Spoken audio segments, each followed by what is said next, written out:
دنباش گهدارین دنگی وون اف ام بخلک کنو جبرنامه چه هیا.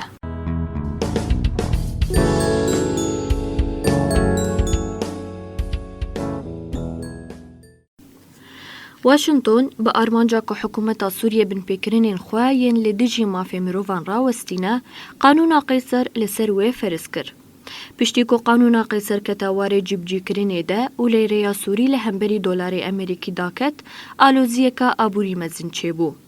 جبو سفکرنا انجام قانون قیصر کود حفظ حزیران ده کتامریت ریوربریا خسر آباکور و روشلات سوریه گلک تدبیر گرتن. جبو و شانه که کریزه آوا کرن.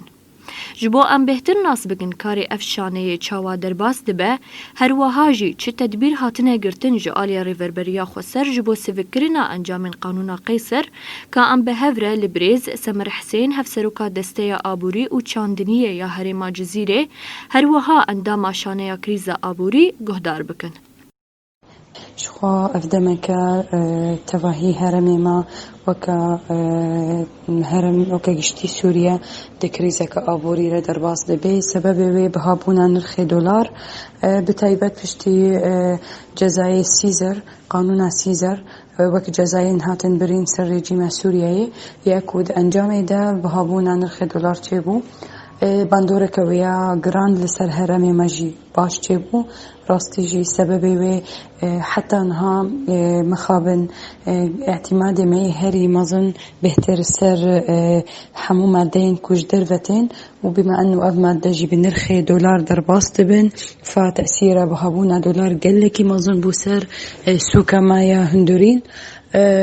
جبوينا جي دسبيكا كريزا اقتصادی چه بو وکما سیکا کریزه هاتا چکرن مجی وکا دسته آبوری و چاندنیه جه خاطر دگرد شخو بریارن درکتن وکا چارسیرین دمیکی اسعافیش بو ام چخاسی کارن وی روشه لسر ملت خاص وک بکن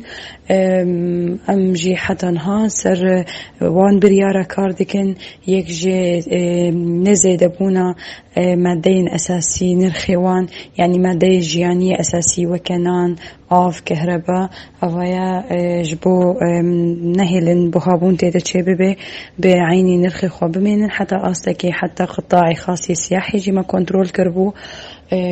جبو وينا فيدا ما تعليجي مجراني دايا سر ناني تمويني ام تخاسي فيناني كاربن باش فيكن بجي دستي حموم التي تنظيماوي جارك دي چه بكن وكي ديجي راستيجي زيادة بونا زيادة كرنا رقابة تموينيش بكنترول كرنا سوكي ومنع الاحتكار حتى أصلك قالك مازن تموينك نوهات شيكرن جنوفر ريخستن كرن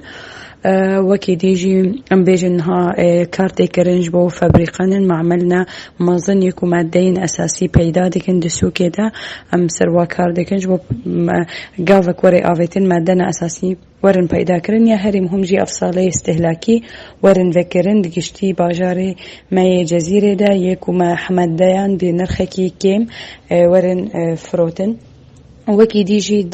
وكا خطة استراتيجيك وما بريجي سركار كريا منهاجي بهتر خورتاي جرتي كرن ام تشخاصي ابوريا جواكي خورد بكن ملتي خوفقرن چان داويا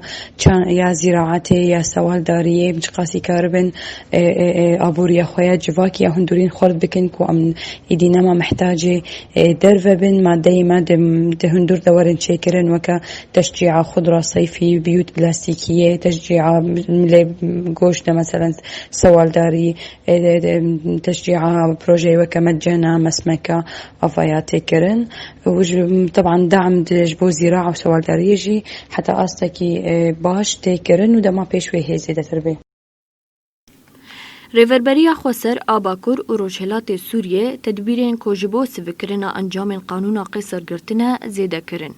پروژهین بچوک پیش خستن. دست به وکرنا ناوندین فروتنا مدیان که به بوهایا لچونه کرن. هر وهاجی فونین اندامن که دنا و ناوندین وانده کار دکن زیده کرن. آرمانج اوه که کاربن انجامن وی قانون سفک بکن لسر ملت. گهدار ما ام وی آواجی دگهجن داویا خلقا ایرو جبرنامه چه هیا لهویا مبن حتی خلقا کدن بمینن دناوا خیر و خوشیه ده بخاطره وه.